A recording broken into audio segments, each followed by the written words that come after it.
Josué proferiu ao povo de Israel. Se os irmãos observarem no final ali do livro de Deuteronômio, o povo de Israel, eles estão, logo após a morte de Moisés, foi um choque, foi um baque para aquela nação. Eles estavam como que sem rumo, estavam desanimados, tristes, 30 dias de luto pela vida da morte de Moisés e sem destino. E agora? O que será do povo que saiu do Egito com a esperança de alcançar terras novas, terras boas, ter uma terra, pelo menos, se tornar uma nação, um povo de Deus, mas o líder morreu. Aí o Senhor Deus falou a Josué que ele seria o sucessor de Moisés. E Josué temeu e tremeu diante da escolha, porque até então Josué era apenas o moço de Moisés, é o que assistia, é o que ajudava e auxiliava Moisés. Mas o Senhor Deus, no capítulo 1 de Samuel, de Josué, ele disse umas palavras de advertência para Josué. Primeiro ele disse, levanta-te. Quer dizer, saia dessa inércia, saia desse pensamento, saia desse marasmo, saia dessa ineficiência, toma atitude, levanta. É o que sempre Deus fala para os humanos, né? Levanta e haja para o novo. Às vezes o Senhor precisa sacudir a gente e dizer, olha, que desânimo é esse, rapaz? Levanta. Que tristeza que é essa? Que preguiça espiritual é essa? Toma atitude, levanta e anda. Né? Então, quando você vê a atitude da mulher do fluxo de sangue ali, né? A atitude dela ela não estava prostrada. 15 anos, uma menstruação que não acaba durante 15 anos, mas ela correu, se eu tocar, eu vou ter a minha vitória. Então, isso demonstra atitude e fé. Entrou para a história a mulher do fluxo de sangue. E o Senhor Deus se levanta, porque esse lugar que eu vou dar, aonde vocês pôr o pé, vou-lo tenho dado. São as palavras de Deus encorajando Josué para que ele levantasse. Ninguém se sustentará diante da tua marcha para tomar a terra prometida. E ele diz uma palavra, esforça-te. Às vezes nós não nos esforçamos nada, né? Tão inerte, tão preguiçoso, tão na vida espiritual, que não nos esforçamos para orar, não nos esforçamos para cultuar, para ler, para jejuar, para aprender, para lutar. Né? Estamos precisando de uma palavra igual às vezes, né? E o Senhor Deus continua dizendo, esforça-te, tem bom ânimo, que eu vou te dar essa terra. E Josué, aquelas palavras do Senhor, elas entraram na vida de Josué. E ele levantou-se, assumiu a posição de líder e de liderança do povo de Deus e começou a conquistar a terra que Deus havia dito para ele que havia conquistado. E vocês sabem, tem que ler o livro inteiro para saber as conquistas de Josué. A única vez que ele não teve uma conquista foi numa cidade chamada Ai. Olha o nome da cidade. Ai. Era feio mesmo, o negócio ardia lá, doía. Então, o Senhor Deus disse para Josué, vocês vão destruir a cidade, não traga o despojo, o ouro, a prata, as vestimentas, os animais, não traga nada, porque são maldições. Mas Acã, o indivíduo pegou a capa lá e trouxe. Então, quando ele foi marchar, eles perderam a guerra. Josué disse, mas Senhor, tu disse aonde eu pôr o pé, nós vamos ganhar a guerra? Eu disse, não, eu te falei, mas era para vocês permanecer fiel à minha palavra. Mas quem que está fiel? Tem alguém aí que é infiel. Jogará sorte sobre as tribos, caiu na tribo correta. Jogará sorte sobre as famílias, caiu na família de Acã. O que é para fazer? Para extirpar o mal de Israel. Mata Acã, seus familiares, seus descendentes, faz um monturo aí. E ele fez isso. Voltaram, ganharam a batalha. Aí nunca mais deixaram de ganhar. Foram para a nação de Ai, ganharam guerra. Os jebuseus destruíram os jebuseus. Os girgazeus destruíram os girgazeus. Os heveus, os cananeus, tudo que é eus não parava na frente de Josué. E eles ganharam e conquistaram a terra. E Josué então repartiu a terra. É bonito isso, a repartição, medir a terra. Nem se sabia se havia topografia naquela época, Diego, para medir tantos metros. Esse é de uma tribo, mede. Eles mediram e distribuíram. Conforme a tribo grande, um pedaço grande. A tribo menor, um pedaço menor, mas todos receberam a terra. Estavam metidos na terra e agora a paz reinou, parece-me que 70 anos aproximadamente, todo mundo ali em terra boas. Aí agora, Josué resolve fazer uma convocação dos líderes das nações para dar as últimas instruções, porque Josué vai dessa para melhor, né? O texto aqui que nós lemos fala assim no versículo 1, sucedeu que muitos dias depois, muitos dias é muitos anos, que o Senhor dera repouso a Israel de todos os inimigos em redor, e Josué já fosse velho e entrado em dias, muitos dias depois que Deus deu repouso, Josué, quando ele volta de espiar a terra, ele tinha aproximadamente uns 40 anos de idade. Depois que ele conquista a terra, passa mais de 40 anos, talvez 70 anos, que ele morre com 110 anos. E agora, antes da sua morte, ele convoca o povo para dar instruções. Por quê? Porque não é a ausência de desafios que a conquista já está realizada. Ah, não, pastor, estou sem desafio nenhum, não tenho luta, eu não tenho tribulação, não tenho angústia, não tenho nada, está muito bom, Deus fala comigo, o hino é uma beleza, a mensagem, um alento, gosto das mensagens, dos louvor, durmo em paz, tem água, geladeira cheia, carro zero, cama boa, na conta abre assim, gorda, a conta gorda, não tem desafio nenhum. Tá assim? Então, não é a ausência de desafios que a conquista ela está realizada, está em andamento. Nossa luta não é contra a carne ou sangue, mas uma luta para continuar uma marcha, porque nós ainda não chegamos em Canaã. Canaã celestial. E não é por isso que não há desafios. Josué reúne o povo e o texto diz que ele reúne a liderança, né? Chamou Israel, todo Israel. Ele chama quem? Olha só o que ele chama, o verso 2.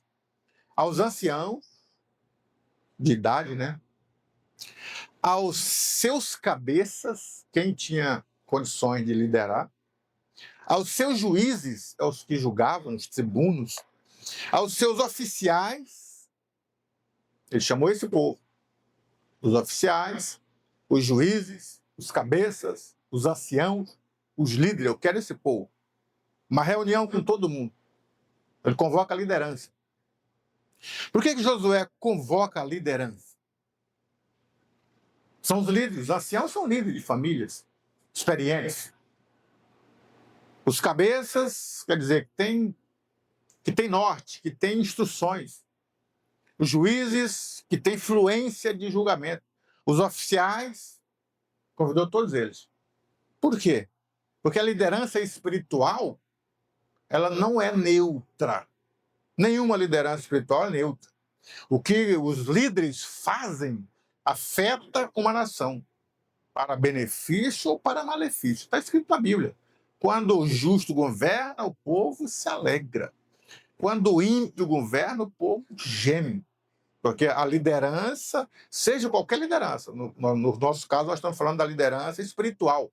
Os pastores, os presidentes, os líderes, seja de grupos, né? Os líderes de um grupo, líder de adolescente, líder das irmãs, líder de um setor, líder de um campo, o líder de um estado, líder de um país, líder de um comitê mundial evangélico. Todos eles têm liderança e têm influência. E Josué fala com eles porque fala com quem tem poder de decisão e com quem tem poder de influência. Nas igrejas nós temos a liderança, porque as lideranças têm o poder de convocação, o poder de impor algo benéfico, o poder de reunir, o poder de decidir. Alguém diz, mas meu grupo não está indo, meu irmão, tua liderança que não está boa. Mas meu grupo está mais ou menos. Então vamos ver a tua liderança, o teu poder de influência, o teu poder de exemplo. Se é exemplo para influenciar ou é exemplo para desânimo? Que tipo de líderes nós somos? Porque todos os líderes chamados por Deus, orados, eles têm poder de influência, para influenciar para melhor, para influenciar para o bem.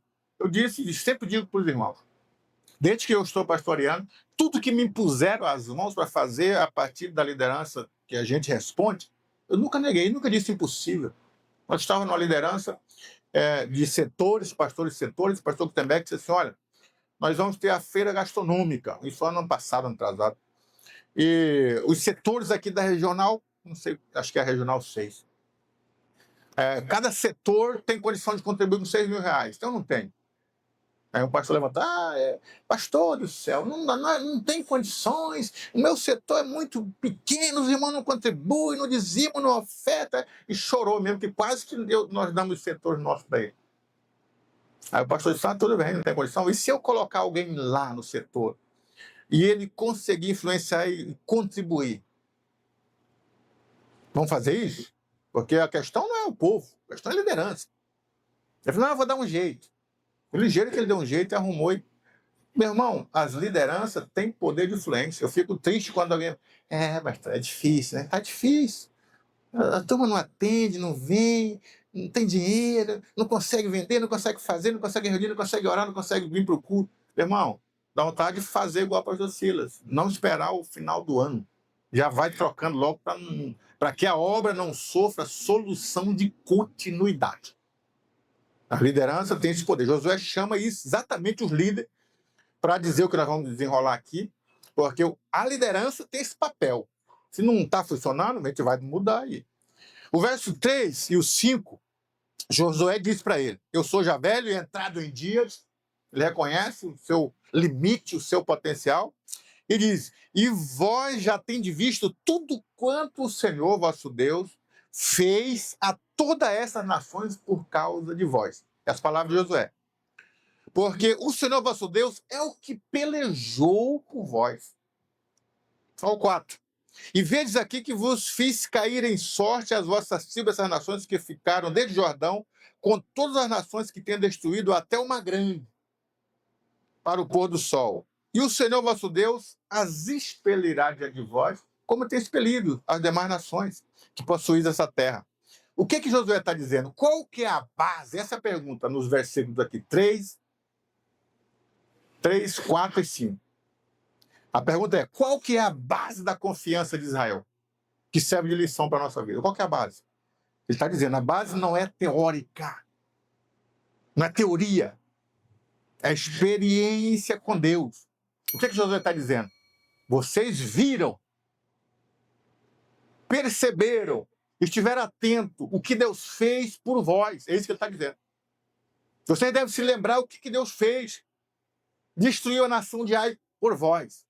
Destruiu os cananeus por nós. Destruiu os jebuseus, os heveus, amorreus, girgazeus. Destruiu todos os dias de vós. Quem destruiu? Deus. Quem fez? Deus. Ele fala aqui, quem que pelejou? O final do 3. O vosso Deus é o que pelejou por vós. Ele é quem pelejou por vós, vosso Deus. Então veja só, quando lembramos o que o Senhor Deus fez por nós, nós confiamos no que Ele fará por nós. Você tem dúvida ainda de que Deus pode te dar bênção, te dar vitória, modificar a tua situação conjugal, a tua família? Você tem dúvida de que Deus pode modificar a tua vida espiritual, tua vida financeira, tua vida acadêmica? Se eu perguntasse para os irmãos aqui, o que é que Deus já fez por vocês? Ou então, melhor, se lembre do que Deus já fez por vocês. Antigamente, na Assembleia de Deus, tinha um culto chamado culto de testemunho. Mudaram depois, não vou dizer o nome, não, mas era culto de testemunho. Aí o pastor dizia, hoje é culto de testemunho. Vamos ouvir os irmãos, cantavam usando a harpa. Irmão fulano, vem contar o testemunho. Você tinha que contar o testemunho, não podia ficar embromando, não. Ou ninguém tem um testemunho. Todos nós temos testemunho para contar. Não podia ficar embromando. Porque... não, meu irmão, conta o testemunho. Então não tem. Era assim. Se não tem, senta. E todo mundo tinha um testemunho. As irmãs vinham, eu quero dar um testemunho. Meu filho, isso e aquilo. E daqui a pouco, pastor diz, meus irmãos, nós temos que encerrar. Quem não falou nesse culto vai falar no próximo culto testemunho. E toda vez tinha gente, não dava para passar todo mundo e aqui, porque quando era na outra quinta, a irmã que deu testemunho ontem, na semana passada, já tinha um novo testemunho para dar, porque a vida do crente é experiência com Deus, de testemunho com Deus, e etc e tal. E quando o Josué está dizendo isso, vocês se lembram do que Deus fez. Então, quando nós nos lembramos do que Deus já fez na nossa vida, a certeza e a confiança nele é maior pelo que ele ainda fará pela nossa vida. Então não tem como ficar em dúvida, ficar incrédulo, ficar desanimado, ficar desassistido, porque o que ele fez é muito grande. E o que ele fará, maior ainda pela nossa vida. Eu me lembro, contando do testemunho, que meu irmão era pequeno, tinha 2 anos. Meu pai foi enviado para uma colônia, não tinha energia elétrica, era lampião a gás, e vela, lamparina, né? Querosene, para pastorear uma congregação. Congregação de bar fora, a estrada de chão, fora da BR. A BR entrava para dentro das vicinais. Chegamos lá, a igreja era construída de barro, coberta de cavaco. Não sei se você sabe o que é cavaco, os mais novos não sabem o que é isso, não. A casa de barro. Né? Tinha um barro branco que a gente passava assim, ia ficando liso, parecia que a casa estava pintada, coberta de palha. Era ali. E de repente o meu irmão, eu não lembro qual foi a doença que ele estava morrendo, mais novo. Minha mãe gritou, meu pai estava já com um branco aparecendo, um branco do olho. Eu lembro que tinha uns 7 anos de idade, 6, mas eu lembro da cena. E minha mãe gritou, meu pai correu, pegou ele assim por baixo e ergueu. Eu disse, meu Deus, nós somos longe dos médicos, longe de recursos. Meu filho está morrendo, mas eu creio no poder curador que há no teu nome. Em nome de Jesus, sai enfermidade. E chacoalhou o menino assim. E ele soluçou, tossiu e começou a chorar. Aí daqui a pouco já pediu a mamar, e daqui a pouco estava correndo. E é um testemunho daquilo que Deus fez. E cada um de nós tem um testemunho. Você está lembrando do testemunho que Deus te fez. Deus já te chamou, já te abençoou, já te curou, já proveu na tua vida. Né? As providências de Deus, a cura, os milagres. Vê milagre, meu irmão. Quantos milagres eu presenciei numa igreja? Nós chegamos num lugar que não tinha um cristão sequer. Meu pai foi enviado como missionário para abrir o trabalho. E lá em casa era eu, meus 4 irmãos, meus 3 irmãos, éramos em 4, e 2 irmãs. Minha mãe e meu pai. Era a igreja durante um ano. Escola dominical, era nós. Ixi. Culto de ensino, vamos se preparar. Tomava banho, aí reunia na sala, cantava os hinos. A gente ficava triste, pensava que ia sair. Domingo, né? Tomava banho, todo mundo tchau. Vamos para o culto. Onde é o culto, pai? Aqui, senta aí. Canta os hinos, testemunhavam. Um ano assim. Mas daqui a pouco Deus começou a salvar 1, salvar 2, salvar 3. 4 anos. 4 anos de trabalho ali. Meu pai já tinha batizado em água mais de 100 pessoas. Ele ganhou, que discipulou, que consagrou a diácono, presbítero, evangelista, pastores, mais de 100. E os milagres que aconteciam, meu irmão, no lugar que a gente presenciava. Se eu fosse contar aqui, mas eu tenho que voltar para o texto, né? Vamos voltar para o texto. Então, qual que é a base da confiança de Israel em Deus? É lembrar do que Deus fez para ter confiança e fé naquilo que Deus fará ainda por ele. Olha o verso 6. Esforçai-vos, pois, para guardardes e para fazer de tudo quanto está escrito no livro da lei de Moisés, para que dela não vos aparteis, nem para a direita e nem para a esquerda, para que não entreis a estas nações que ainda ficaram convosco. E dos nomes de seus deuses não façais menções, nem por eles façais jurar, nem os sirvais, nem a eles vos inclineis, mas ao Senhor vosso Deus vos achegareis, como fizeste até ao dia de hoje.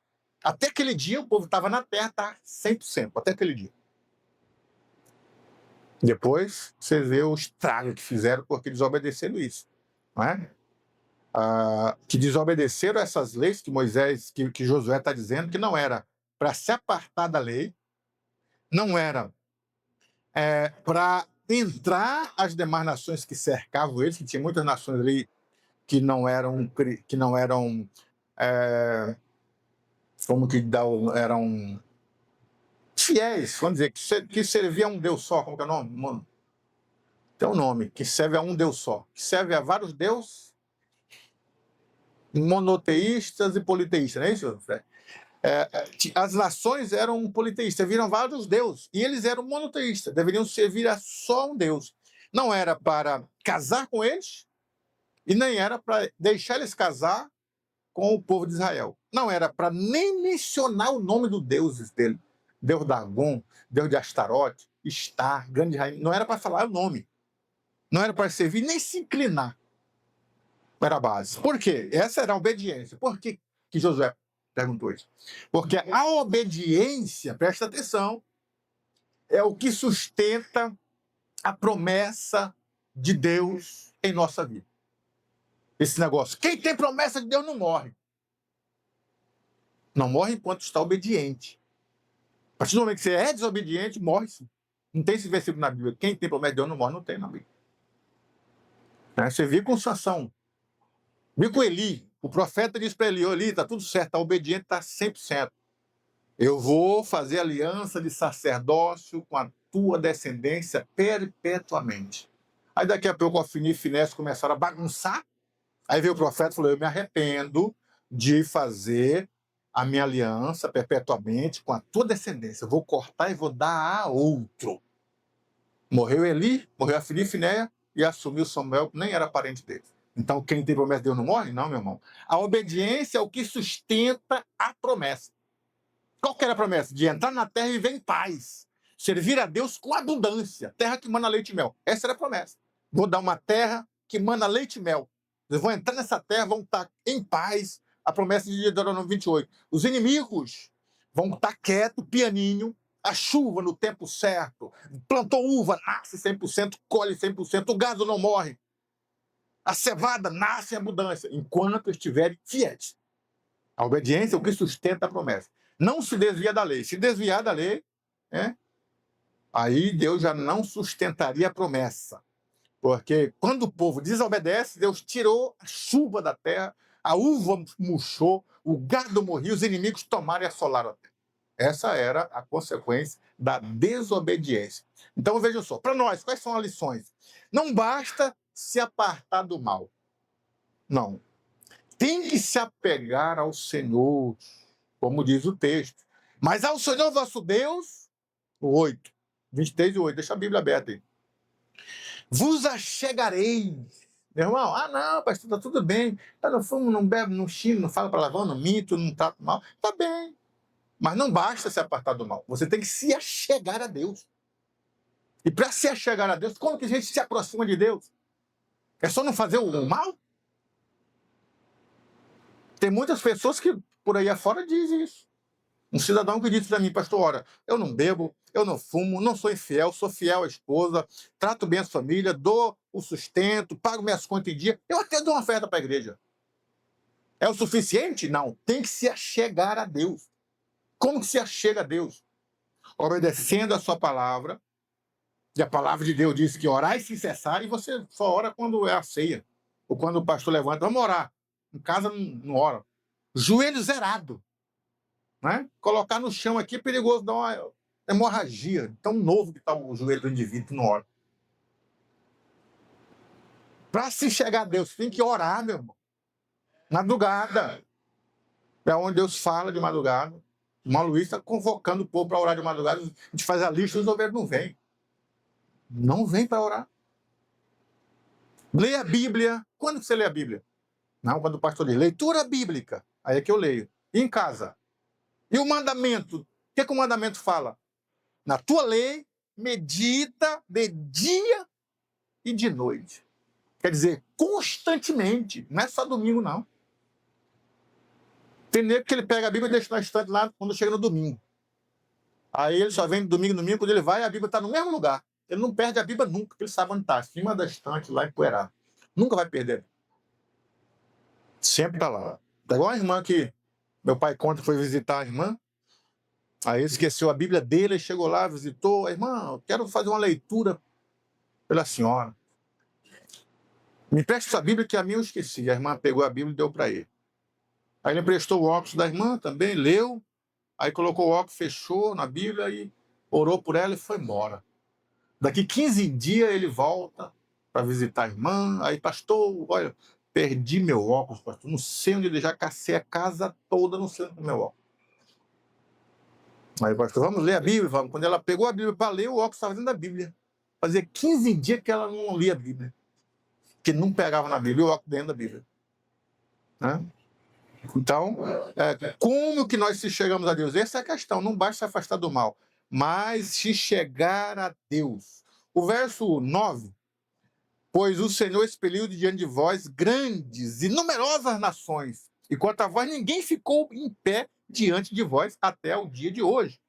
Um só homem dentre vós perseguirá 1000, pois é o mesmo Senhor vosso Deus que pelejará por vós, como vos tenho dito. Portanto, guardai muito vossa alma para amardes ao Senhor, porque se de alguma maneira vos apartardes e vos achegardes ao resto dessa nação, que ainda ficou convosco, e com ela vos aparentardes, não pode ser parente dessa nação, não pode casar, e vós a ela entrardes e a elas a vós, sabeis certamente que o Senhor vosso Deus não continuará mais a expelir essa nação diante de vós, mas vos serão por laço, a nação, rede, açoite e espinho aos vossos olhos, e vão perecer e perder a terra. O que quer dizer com isso? Está falando aqui do perigo da infidelidade. Qual que é o perigo da infidelidade com Deus? Ele está dizendo, armadilhas, que o povo joga lá, isso é armadilha. Chicotes, que o povo vão surrar ele, vão castigá-los, vão fazer escravos. Espinhos, é o que perturba os olhos. Sofrimento progressivo, porque a infidelidade, o pecado não destrói uma só vez as pessoas que são infiéis a Deus. O pecado vai destruindo progressivamente. E esse pecado que vai destruindo progressivamente faz com que o Espírito de Deus se afaste progressivamente. Porque às vezes nós pensamos, pequei, o Espírito saiu de mim. Fulano pecou, já não tem mais o Espírito. Lê do engano. Você peca, o Espírito está aí dentro de você. Ah, mas adulterou. O Espírito está aí dentro de você. Espírito de Deus. Porque qual que é? Você vê a situação de Sansão. Ele era nazireu, não poderia, tinha uma regra para o nazireato, não poderia tomar bebida forte, não poderia pegar no morto, seja animal, seja pessoas, não poderia casar com nações que não fossem de Israel. E ele faz tudo isso. Casou com uma filisteia, transgrediu. O espírito saiu dele? Não. Matou um leão que avançou sobre ele, estava com o espírito, com a força, matou o leão. Mesmo depois de ter casado com uma filisteia. Depois ele passa, o leão está morto, cheio de abelhas. E ele viu mel, tocou no morto e pegou o mel da abelha. O espírito saiu dele porque tocou no morto? Não. Está imundo, mas está o espírito lá dentro. Chegou na festa, na casa da filisteia, fez o enigma do comedor saiu comida, do forte saiu doçura. O que é? Vamos postar? 10 vestes novas. Ele que inventou o enigma, ninguém nunca ia saber. A esposa foi, conseguiu e entregou o enigma para os oficiais. Ele se zangou, foi numa outra festa, matou 10 filisteus, tirou as vestes, pagou ele, foi embora e largou ela também. O espírito saiu dele? Não. Procurou Dalila, uma prostituta, e começou a prostituir. E vai, a história é grande, vocês conhecem a história de Sansão. Aí, de repente, Dalila rapou as tranças, e alguém diz, não, a força estava na trança, então deixa o cabelo crescer, ver se você fica forçudo. Fica nada. Fica mais feio ainda do que é deixar os homens deixar o cabelo crescer e cheio de trança, né? Não tem força nenhuma. E ela rapou as tranças, porque era um voto do nazireato, não poderia rapá-las. E quando ela acordou, disse, os filisteus vêm contra ti, Sansão. Ele falou, mais uma vez, me levantarei e destruirei os filisteus. Mas o escritor escreveu embaixo. Mas não sabia ele que o Espírito de Deus já havia se retirado dele. O Espírito se retirou da vida de Sansão pela continuidade, na praticidade do pecado. Porque o Espírito fica no homem quando peca, para convencer o tríplice ministério do Espírito, convencer do pecado, da justiça e do juízo. Quando você peca, ele fica tentando te convencer. E você, quando ouve a voz do Espírito, você diz, puxa lá, vida, pequei, tenho que confessar, tenho que me arrepender, tenho que me consertar. Essa voz é a voz do Espírito. Porque sem o Espírito do homem, sem o Espírito de Deus no homem para convencê-lo do pecado, quem convencerá ele de pecado? Ele se apostata. Apostasia é o quê? É não ter mais arrependimento do pecado. As consequências uma atrás da outra. As pessoas não são infiéis, mas eu não pequei, não adulterei. Mas é infiel com a palavra, é infiel com os trabalhos, é infiel na oração, fiel nos dízimos, infiel em tudo. E o que vem? Armadilhas, chicotes, espinhos, sofrimento progressivo, desgaste.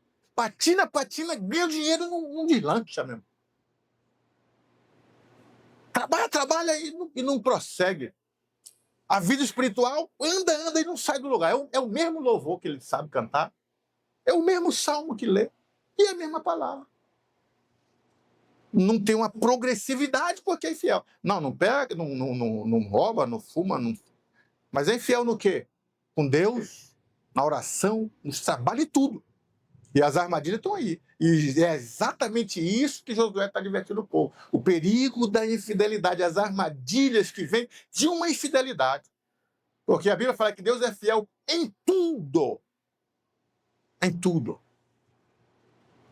Ah, mas eu não obedeço mesmo, não gosto disso. Não obedeço, não pode orar, eu não vou obedecer nunca. Pode botar eu na escala, não vou orar. Para estar nos cultos constantemente? Não vou obedecer, não, de jeito nenhum. Meu irmão, às vezes nós pensamos que o maior pecado é dar um tiro com 38 na cabeça do outro. Esse não tem perdão. Adultério, meu Deus, caiu. Feiticeiro que faz lá o trabalho dele, meu Deus, isso é um mal, invoca os demônios. Esse é um maior pecado. Mas a Bíblia, ela equipara a desobediência ao pecado de feitiçaria. Para Deus, o desobediente e o feiticeiro, se colocar na balança, o teor é igual. E isso é sério. Porque às vezes, preste atenção para mim, nós achamos que alguma coisa é pecado e para Deus não é. E às vezes aquilo que nós achamos que não é pecado, para Deus é um pecado extremo. Por isso que tem que conhecer a palavra de Deus, aprender os estudos, para a gente não cair nessa. Achar que pecado é só dar um tiro, só adulterar, mas a desobediência, o porfiar, o discordar, eu discordo. Então continua discordando, infeliz, porque você vai ver o que a Bíblia vai fazer com a sua vida. Discorde dessa atitude, desse ministério, desse trabalho, meu irmão. A Bíblia diz que a discórdia é obra da carne, você está vivendo na carne. E daí, se eu estou vivendo a obra da carne? Os que tais coisas praticam não herdam o reino de Deus. Se a trombeta toca hoje, meu irmão, fica o que matou, o que adulterou, mas o desobediente, o que discorda, o insolente, fica também. Não sobe na trombeta, quando a trombeta tocar, no arrebatamento da igreja. Então é muito sério. E é exatamente isso que Josué está tentando advertir o povo, né? Que amor a Deus, presta atenção, é aliança. Nós fazemos uma aliança. Olha aqui minha aliança. Por que a gente usa aliança os casados? É um compromisso de fidelidade. É um amor que você tem, você é fiel. Não é emoção. Muita gente casou por emoção, meu irmão, não deu um mês. 3 meses, 6 meses. A gente sabe de casamento que 6 meses já acabou. Acabou a emoção. Casou, tá emocionado. Né? A moça passa com perfume e arrepia todo dia. Eu tô emocionado, é minha noiva. E amor não é emoção, não é paixão. E com Deus da mesma forma. Eu também me emociono com os hinos. Mas obedece? Ama a Deus? Tem um compromisso, tem uma aliança? Não. Vive como se não tivesse um compromisso com Deus. Com os trabalhos. Então, a infidelidade traz essas consequências. O verso 14. E eis que eu vou hoje pelo caminho de toda a terra. E vós bem sabeis, com todo o vosso coração e com toda a vossa alma, que nenhuma só palavra caiu de todas as boas palavras que falou de vós o Senhor vosso Deus. Todas vos sobrevieram, nem delas caiu uma só palavra. E será que, assim como sobre vós vierem todas essas coisas boas que o Senhor vosso Deus vos disse, assim trará o Senhor sobre vós todas aquelas más coisas, até vos destruir de sobre a boa terra que vos deu o Senhor vosso Deus. Quando transpassarem o conselho do Senhor vosso Deus, que vos tem ordenado e fores servidos a outros deuses, e a eles vos inclinares, então a ira do Senhor sobre vós se acenderá, e logo perecereis sobre a boa terra que vos deu. Aqui Josué não está dizendo assim, não. Ele não está dizendo, se por acaso vocês algum dia desobedecer. Se por acaso, ele não está dizendo, ele está falando no futuro. O que acontecerá no futuro? Está profetizando. Porque Deus já sabe o que acontece amanhã. Nós não sabemos. Nós somos limitados ao espaço aqui, ó. Só sabemos o que está acontecendo aqui dentro. E na sala, não sei. Nós estamos limitados a este espaço. Nós estamos limitados ao tempo, o aqui e agora. O que vai acontecer 11 horas? Também não sabemos. Amanhã não, mas Deus sabe. E Deus já está dizendo. Será assim como sobre vós vieram todas essas coisas boas que o Senhor Deus deu, assim também as más coisas virá para destruir. Quando? Quando transpassardes o concerto. Porque eles iam transpassar. Eles iam quebrar a aliança. Quando vocês quebrar a aliança que eu tenho ordenado e fordes e servirdes a outros deuses, porque eles foram servir, e inclinardes a ele, porque eles se inclinaram, a ele do Senhor se acenderá sobre vós e perecereis de toda a boa terra e da promessa que o Senhor deu. O que ele está querendo dizer aqui? Que a fidelidade de Deus, ela revela sobre o tipo de juízo que Deus trará. O que a fidelidade de Deus revela sobre o juízo? Primeiro, Deus está falando aqui da fidelidade. Isso aqui é interessante, isso aqui é muito forte. Eu acho muito forte. Porque se você ler o livro de Josué, tudo que Deus prometeu, desde o Antigo Testamento, desde o Pentateuco, Deus falando o que vai fazer com Josué. Quando ele chama Moisés, em Êxodo 3, tenho visto atentamente a aflição do meu povo que está no Egito. Ouvi o seu clamor, desci para tirá-los com mão forte, meter numa terra boa, numa terra que mana leite e mel. É a promessa. São as primeiras promessas. Para Abraão, Deus só começa a fazer promessa para Abraão. Diz: Abraão, conta o pó da terra. Meu irmão, se contar a areia do mar, peguei um punhado de areia do mar, levei para ver se eu conseguia contar. Estava lá em São Paulo. É impossível, tem grãozinho pequeno, é muito. Agora imagina aquele mundaréu de areia para contar. Conta a estrela do céu, Abraão. Tem estrela que nem aparece mais. Só o brilho dela está chegando, porque a luz viaja 300 mil quilômetros num segundo. Um segundo, a luz já viajou. Você pega uma lanterna e faz assim, acende ela. Um segundo ela já viajou 300 mil quilômetros. E vai embora, ela atravessa o universo. Tem estrelas que ela já não existe mais. Mas agora que o brilho dela está chegando na Terra, que a luz viaja. Como que Abraão vai contar isso? A olho nu é impossível. Agora imagina você indo para o espaço e observando o espaço. Os cientistas foram para o espaço, eles têm uma nave espacial, tem uma casa no espaço em órbita. Ela fica fora da gravidade da Terra, não cai, fica lá. E eles desenvolveram um telescópio chamado Hubble, tamanho de um coletivo desse, de um ônibus.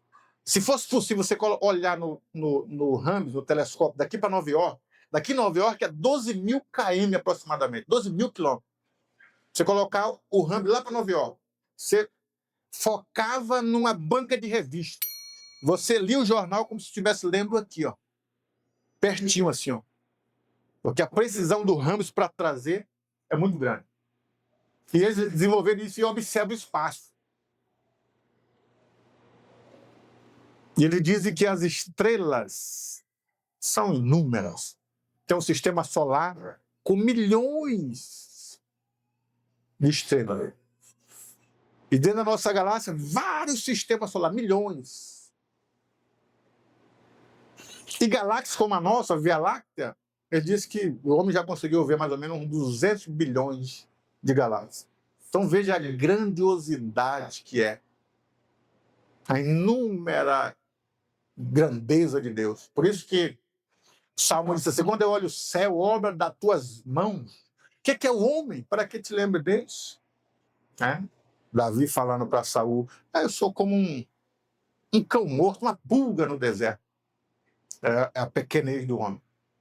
E Deus prometeu para Abraão que a descendência seria como a areia do mar e como a estrela do céu.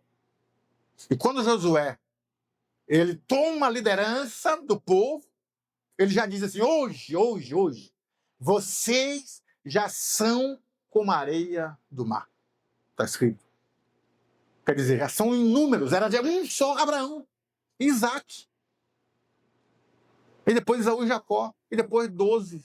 E agora já são uma nação só com aproximadamente 3 milhões de pessoas para entrar na terra de Canaã.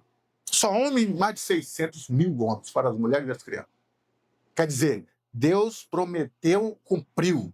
E agora, o que Deus prometeu para Josué que iria fazer na terra, aconteceu. E Josué está lembrando eles que nenhuma só palavra, uma palavra de Deus não caiu. É muito forte. Nenhuma palavra, não, nenhuma. Tudo que ele falou, cumpriu. Porque Deus é fiel. Deveríamos reconhecer a fidelidade de Deus. A gente vê muito nos carros aí, Deus é fiel. Tudo bem, todo mundo sabe que Deus é fiel. Eu quero saber você, meu irmão, nós somos fiéis. Ser fiel em tudo e te darei a coroa da vida. Ser fiel até a morte e dar-te a coroa da vida. A fidelidade. Deus é fiel. O que ele diz para Josué, está escrito Josué provando aqui no verso 14 do capítulo 23, nenhuma só palavra ela caiu. Nenhuma não. Todas vieram em cumprir, porque Deus vela pela sua palavra, passarão os céus e a terra, mas a minha palavra não há de passar. E a palavra que Deus fala, ela vai cumprir, ela vai por aquilo que Deus tem ordenado, cumpre mesmo. Então, nós precisamos ser fiel. E as advertências, Josué está dizendo exatamente isso. Ele está concluindo aqui no verso 16, dizendo exatamente isso. Se Deus foi capaz de cumprir tudo aquilo que ele comprometeu, de bondade, de promessa, as advertências. Se vocês se desviarem, as consequências, ele também vai cumprir. Porque Deus não é homem de medo, não. Ele é juiz, é amor e é juiz. E aconteceu, meus irmãos, no livro de Juízes, é exatamente isso que acontece. O povo vai servir a outros deuses, o povo esquece da lei, o povo se casa com outras nações, há uma mistura, adora outros deuses, se prostra. E Deus cumpriu tudo o que ele prometeu que viria. Tomou a terra, foram para a escravidão, sofreram na mão de tantas nações. E os juízes, o livro de Juízes, eles são levantados para tirar o povo da escravidão, tornar a meter na terra, aí eles ficam um tempo e tornam a voltar. E daqui a pouco deu de novo, porque o povo é assim, o livro de Juízes é o tempo de, como é que diz, de instabilidade. Eles passam ali 20 anos fiéis, aí daqui a pouco adoram o Deus dos cananeus. Deus tira eles de lá, leva para a escravidão, toma a terra, vão sofrer, vão se arruinar, choram, se arrependem. Aí Deus levanta um juiz, vai lá e tira eles, coloca de novo na terra. Passa ali 40 anos de boa. Daqui a pouco eles vão para os deuses dos filisteus, se dobra, e Deus vai lá, tira ele da terra, leva para o cativeiro, chora, sofre durante 20, 30, 40 anos, se arrepende, clama a Deus, Deus levanta um outro juiz e liberta eles, coloca na terra. E eles ficam nessa, vai e volta. Durante mais de 450 anos. É o livro do juiz. E tudo que Deus disse queria trazer de bom para o povo, cumpriu. Mas também todos os juízes que Deus disse que traria para ele. Se ele desviasse, Deus, a mão dele colocou sobre o... E eles experimentaram tanto o bem quanto o mal. Tanto o fruto da obediência quanto as consequências da desobediência. E é isso que nós aprendemos. O que Josué nos ensina, pastor? Que o maior teste espiritual no livro de Josué não acontece no início da jornada, mas no meio dela. Que o povo aqui está no meio da jornada. Entrou na terra, está tudo de boa. O maior teste não é no início, é no meio. Por isso que Abacuque diz, aviva a tua obra no meio dos anos. Para terminar bem. E não fracassar no meio do ano. Tem gente que entra no meio do ano e já fracassou. Começou o ano bem. Não, esse ano de 2026 eu vou estudar, eu vou malhar, eu vou correr, eu vou comprar roupa nova, vou emagrecer, comprar um carro, comprar uma casa, vou fazer almoço, eu vou ajudar, eu vou estudar, eu vou cooperar, eu vou sobreviver. Meu irmão, não deu nem junho, já sumiu. Cadê o indivíduo? Já sumiu. Por isso que Abacuque está dizendo, viva a tua obra no meio dos anos, não é no começo, é no meio. Para você, no meio, receber uma carga, uma espiritualidade e continuar e terminar bem novamente. É isso que o livro nos ensina. O povo precisa terminar bem. Está no meio da caminhada e precisa. Josué está dando uma bomba de ânimo, dizendo, ó, vocês precisam terminar bem. O que aprendemos com o livro de Josué? Israel não havia vencido batalhas, está escrito aqui. Israel não venceu nenhuma batalha. Já havia recebido a promessa. Agora o desafio era permanecer fiel. Quem que venceu a batalha? O Senhor. Josué quem disse aqui, ó. Deus pelejará por vós. O Senhor pelejará por vós. O nosso Deus nos deu. Está aqui em todo o 23, está explicando. Quem pelejou foi Deus. Quem expeliu a nação diante de vocês foi Deus. Quem fez a nação correr, recuar? Deus. Quem deu a vitória? Deus. Josué está dizendo para eles assim, ó. Presta atenção, isso aqui é muito sério. Vocês só precisam ser fiel. Vocês estão numa terra que vocês não pelejaram. Quem pelejou foi Deus. Estão numa terra e receberam as terras com cidades que vocês não edificaram. Vocês estão chupando uvas que vocês não plantaram. Estão desfrutando de lavouras que vocês não plantaram.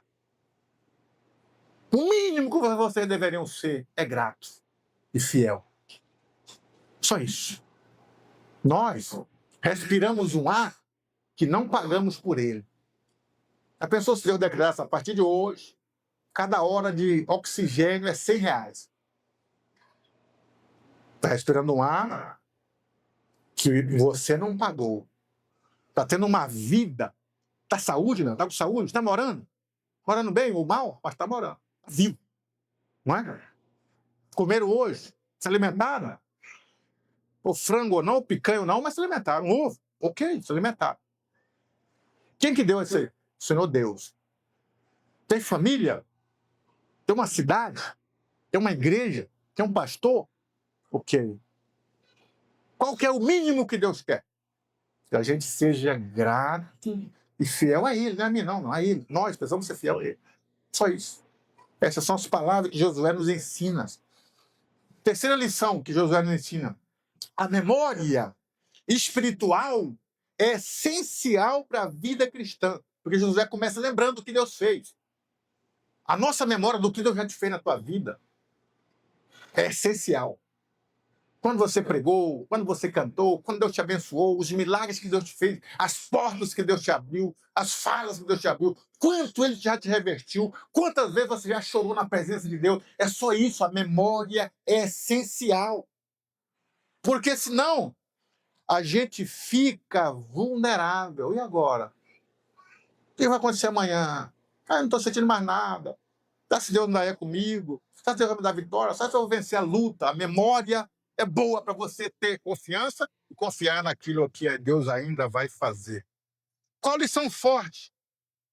É sobre o perigo da mistura. O povo não deveria se afastar das nações ao redor. É o perigo da mistura. De você não pensar como o mundo pensa. De não ver a vida como o mundo vê. Nós precisamos estar distante disso aí, desassociado. Deus é absolutamente fiel, não falha. Isso fortalece a nossa fé. Ele também é justo e não ignora a desobediência. E o mais importante, o fim da jornada é mais importante do que o começo. Importante é você terminar bem, não é?